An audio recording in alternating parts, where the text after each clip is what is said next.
ध्यानाभ्यास के लिए कृपया अपने नेत्रों को बंद कर लीजिए।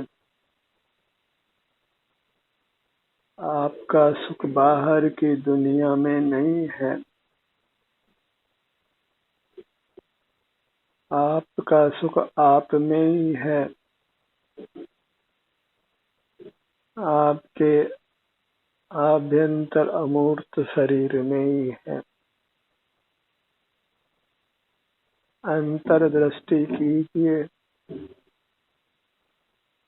अपने ही अमूर्त शरीर से युक्त होकर सुख को भोगिए। इतना सा ही सुख का पुरुषार्थ है।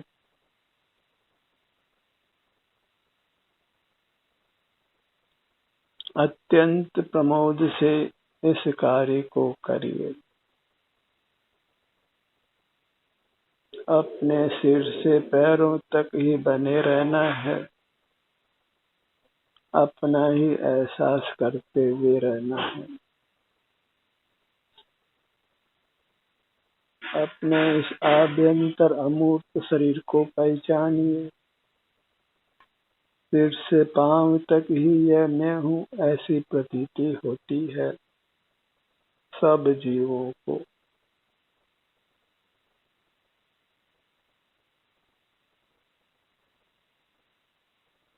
यही आराम या वेदना का अनुभव होने से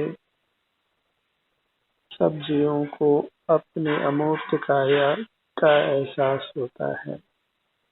बस वह एहसास करते हुए रहना है और इसका फल उत्तम स्वास्थ्य की प्राप्ति है, उत्तम सुख की प्राप्ति है, अविनाशी मोक्ष की प्राप्ति है, परमात्म पद की प्राप्ति है जो लोक का सर्वोच्च पद है।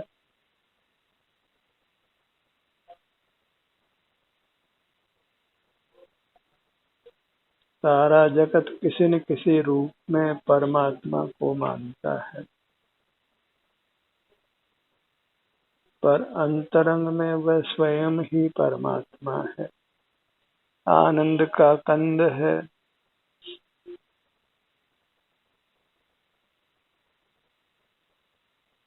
इसी अमूर्त काया के स्वामी बनिए। अन्य किसी पदार्थ का स्वामी नहीं बनना है।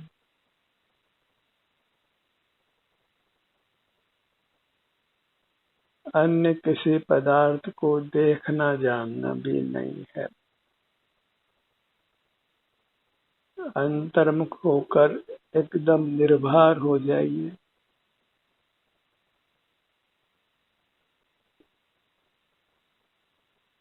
कुछ भी करने का आपको भार नहीं है। कुछ भी देखने जानने का भी भार आपको नहीं है। बस अंतर्दृष्टि कर अपना अनुभव करना है। सबसे प्रथम तो अपने अमूर्त काय को पहचानिए, जो मूर्त काया में मिली हुई है और मूर्त काया के बराबर है। प्राय जीवों को इसी की पहचान खो गई है। परमात्मा को वे मंदिरों में तीर्थों में ढूंढते हैं, पर अंतर्दृष्टि में वह परमात्मा उपलब्ध होता है, अनुभव में आता है। अपनी मूर्त ही अपने लिए परमात्मा की मूर्त है। परमात्मा के नाम से किसी धोखे में नहीं रहना है। किसी पर से सुख की आशा नहीं रखना है। अपने से ही सुख की आशा लगाइए, आपको अवश्य ही सुख की प्राप्ति होने वाली है। प्रकृति में पराधीनता नहीं है। अपना सुख अपने में ही है और भरपूर है, असीम है।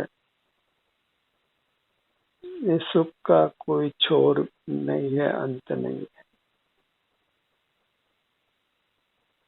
परम शांति परम आनंद, वही हमारा स्वरूप है। अंतर्दृष्टि करिए, सिर से पांव तक ही बने रहिए, उत्तम स्वास्थ्य को, उत्तम सुख को भोगिए। एकदम निश्चिंत रहिए, निर्भय रहिए, निष्कषाय रहिए, अत्यंत वीतराग, अत्यंत आनंदमय।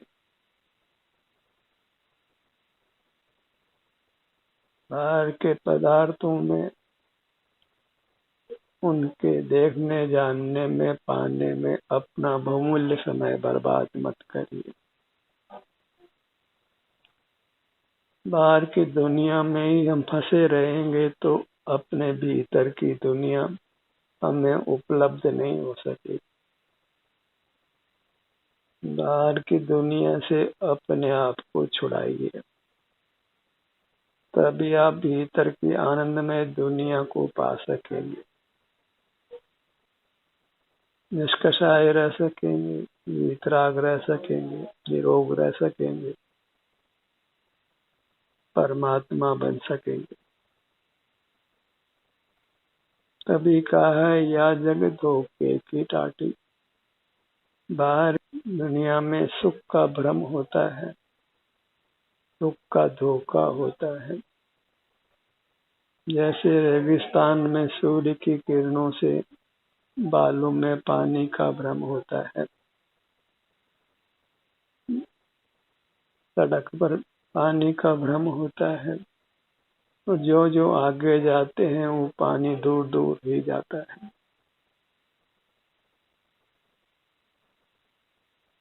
कभी पानी उपलब्ध नहीं होता है।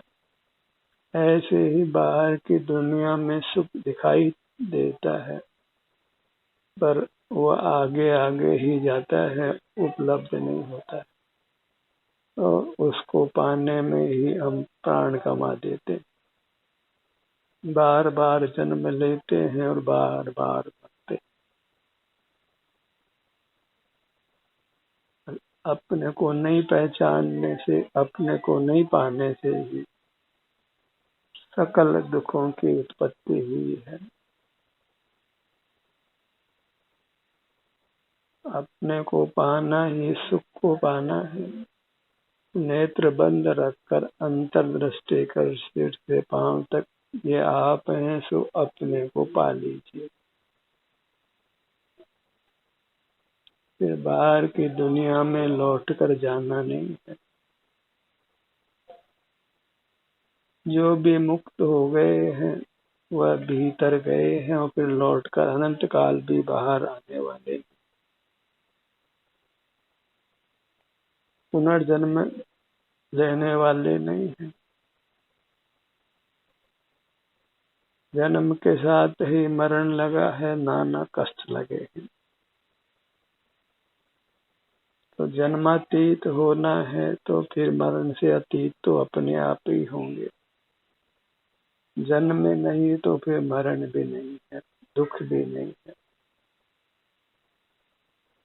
मूर्त काया पुनः प्राप्त नहीं हो, इसके लिए बस इसे मूर्त काया के भीतर अपने अमूर्त काया है, अंतर्दृष्टि कर उससे युक्त रहिए।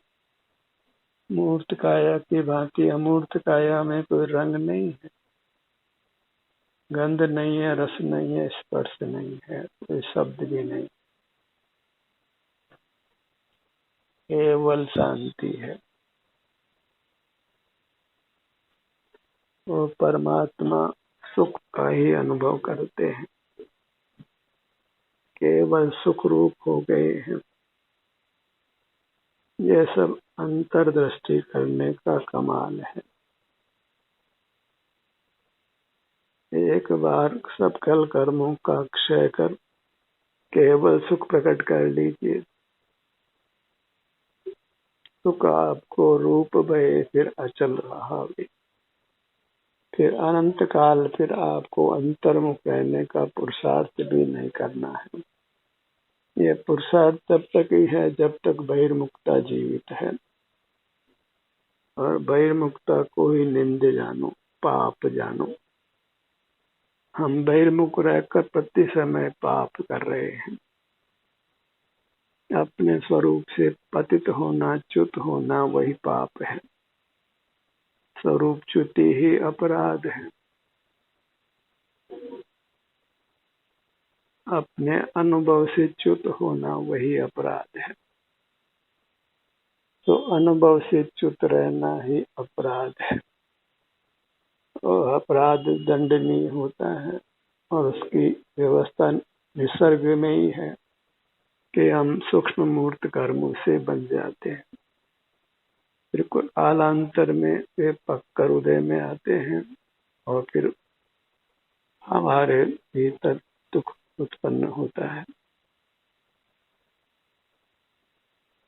अपने ध्यान को अपने सिर के भाग पर लाइए।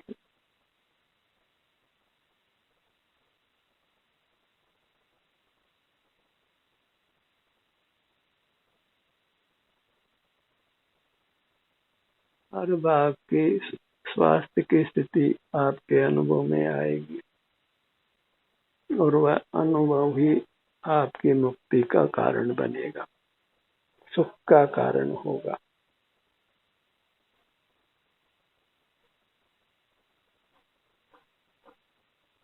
सर्वांग अपना ही अनुभव करना है, अपना ही संवेदन करना है। और ये तभी संभव है जब हम बाहर के कामों से निवृत्ति लें।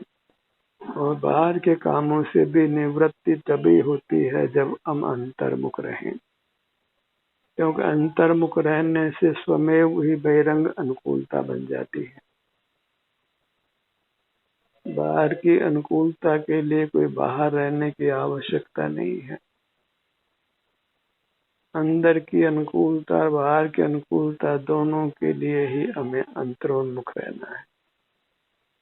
ऐसा ही सहज प्रकृति का विधान है। इसी प्रकार जीव संसार दुखों से मुक्त होकर परमात्मा होते हैं, आनंदमय हो जाते हैं। अपने ललाट के भाग पर आइए।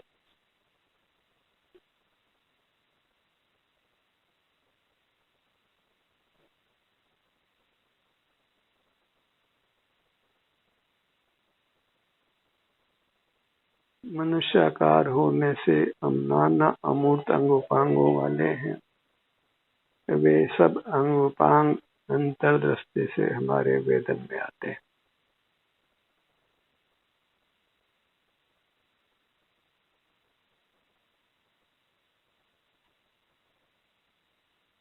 अपने शरीर में जो भी सुख दुख की स्थिति है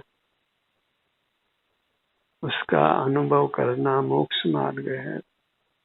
बहिर्मुखता में कोई भी प्रवृत्ति आप क्यों न करें, वह संसार का ही मार्ग है, दुख का ही मार्ग है।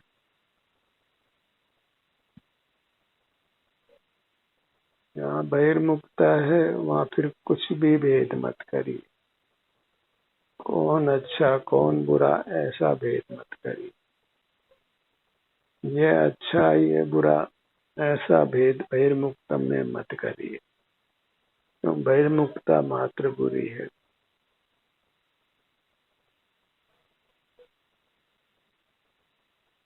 बहिर्मुखता के विपरीत अंतर्मुखता ही मोक्ष का मार्ग है।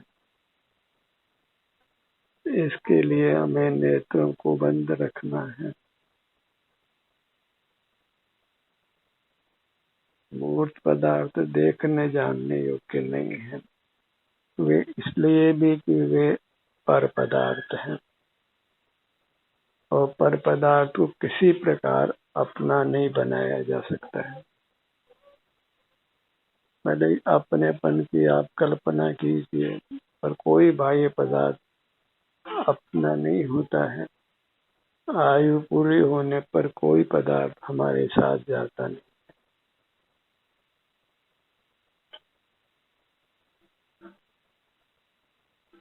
भवांतर में जाता है तो खाली हाथ ही जाता है।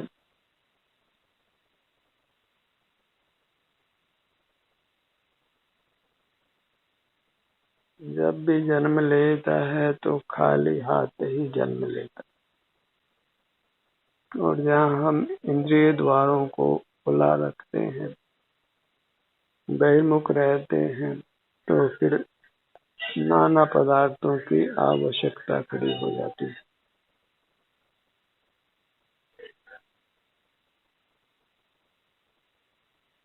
अपने भ्रूमध्य पर आइए।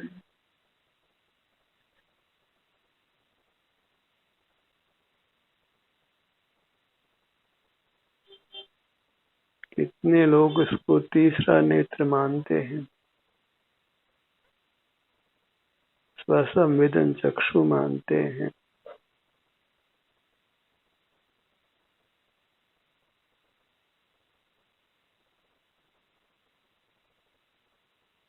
अपनी तो पूरी मूर्त ही तीर्थ स्वरूप है।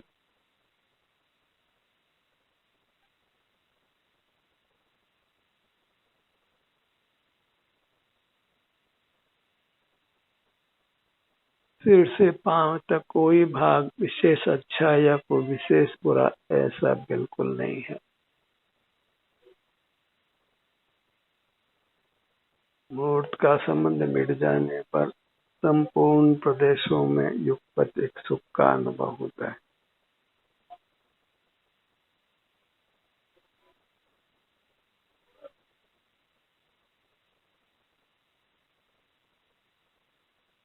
दोनों कानों का भाग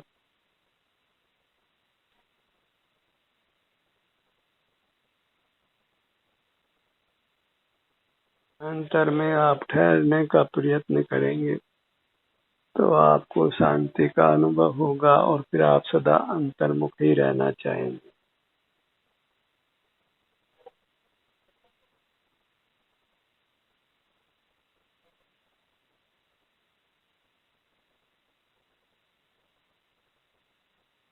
अपने नासिका भाग पर आइए।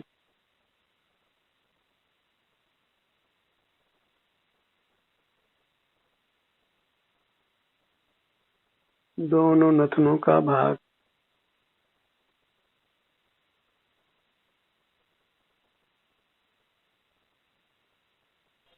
यहाँ श्वास की प्रक्रिया विशेष होती है। वह सब मूर्त कर्म का ही प्रभाव है। श्वास नामक कर्म के उदय से सर्व जीवों को संसार अवस्था में श्वास पाया जाता है। हमारा प्रयोजन सुख है तो सर्वांग में सुख ही तलाश करिए। सर्वांग में ही सुख का अनुभव होता है जब हम अंतरोन्मुख होते हैं।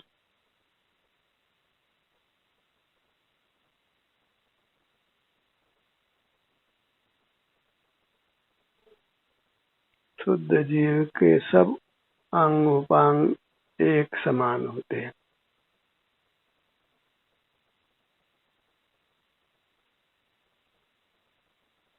जीव सिर से पांव तक एक अखंड वस्तु है, आनंद का पिंड है।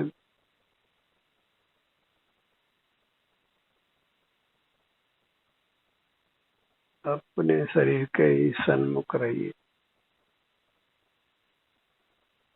आऊं उतरूं रमलूं निज की निज में दुविधा ही क्या।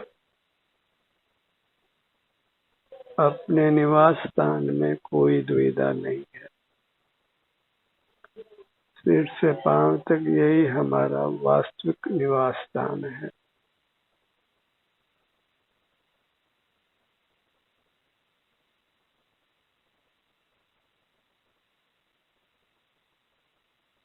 अपने ध्यान को अपने मुख्य भाग पर लाइए, दोनों होठों के स्थान पर।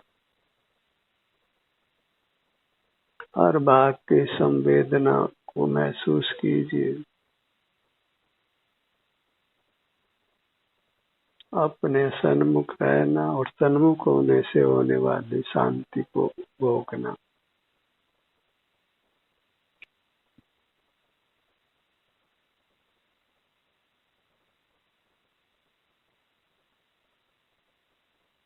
मुख के भीतर आइए, ऊपर तालु भाग को महसूस कीजिए।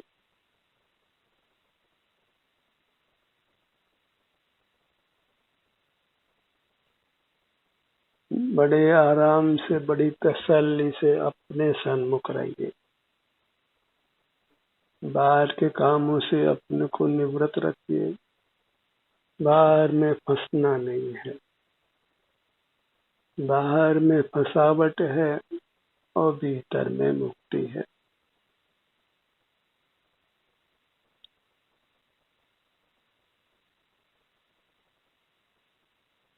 मृत्यु हमें बाहर की दुनिया से छुड़ाती है,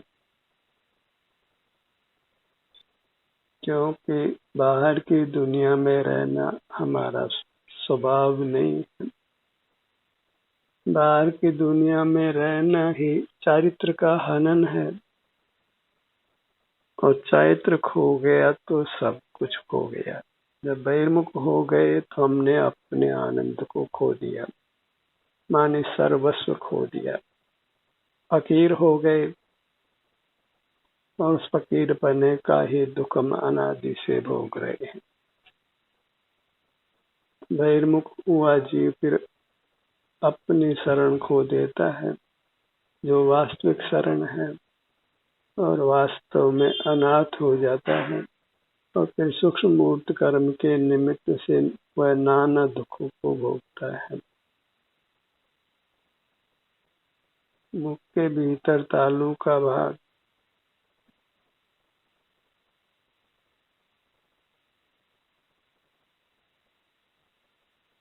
अपने गर्दन के भाग पर आइए।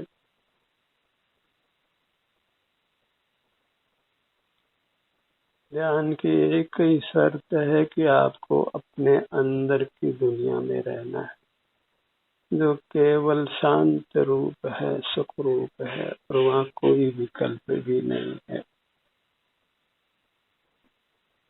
कोई मूर्त स्पर्श रस गंध वर्ण जानने में नहीं आते हैं, कोई शब्द भी जानने में नहीं आता है। केवल शांति, केवल सुख, और कर्मों का बंधन टूटता जाता है, अशुद्धि मिटती जाती है, राग आदि के दोष समाप्त होते जाते हैं, रोगों से मुक्ति होती जाती है, पूर्ण स्वास्थ्य और पूर्ण सुख प्राप्त हो जाता है। फिर अनंत काल तक पूर्ण स्वस्थ रहिए, पूर्ण सुखी रहिए, स्वतः ही अपने आप। अपने ध्यान को अपने सीने के मध्य में हृदय स्थान पर लाइए। यह सूक्ष्म मन का स्थान माना जाता है, सूक्ष्म मूर्त मन पाया जाता है, जिसकी सहाय से हम विचार कर पाते हैं।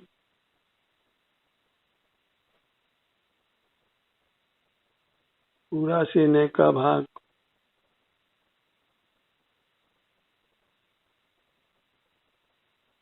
अपने ध्यान को अपने पेट के मध्य में नाभि के भाग पर लाइए।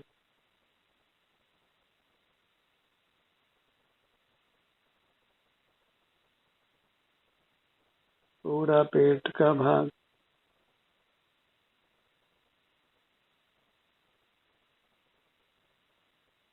पेट फूलता है और सिकुड़ता है, आगे आता है और पीछे आता है, और यह प्रक्रिया जन्म से लेकर जन्म के अंत तक होती रहती है।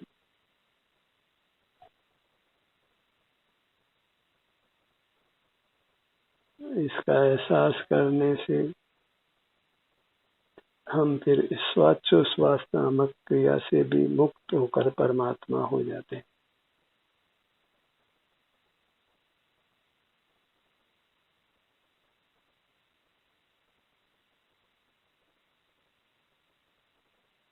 दोनों भुजाएं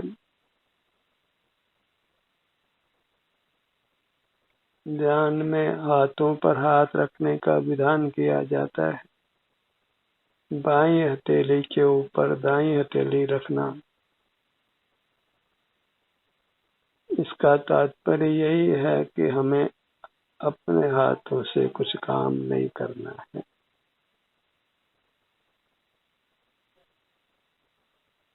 पद्मासन में बैठते हैं तो बाएं पांव पे दायां पांव रखते हैं।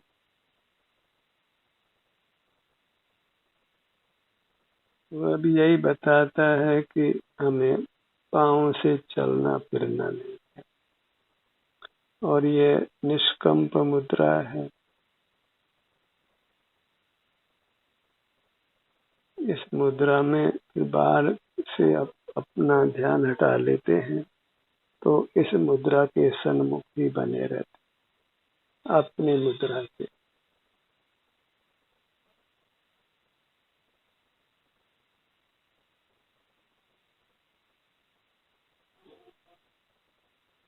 क्या बनना है तो उसका सही उत्तर यही है कि हमें परमात्मा बनना है, वीतराग बनना है।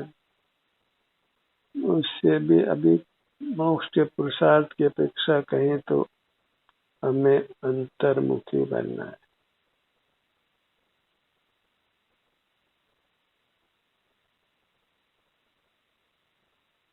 अपने अमूर्त काया के सन्मुख रहना है। ध्यान को फैलाइए अपने सिर से पैरों तक, बाएं से दाएं और आगे से पीछे, सर्व भागों में इस प्रकार अपने संपूर्ण काया को लक्ष्य में लीजिए।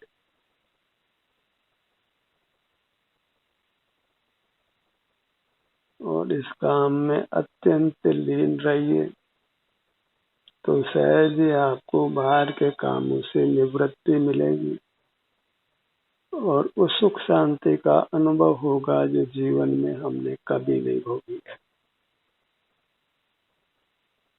हमेशा अपूर्व अपूर्व शांति।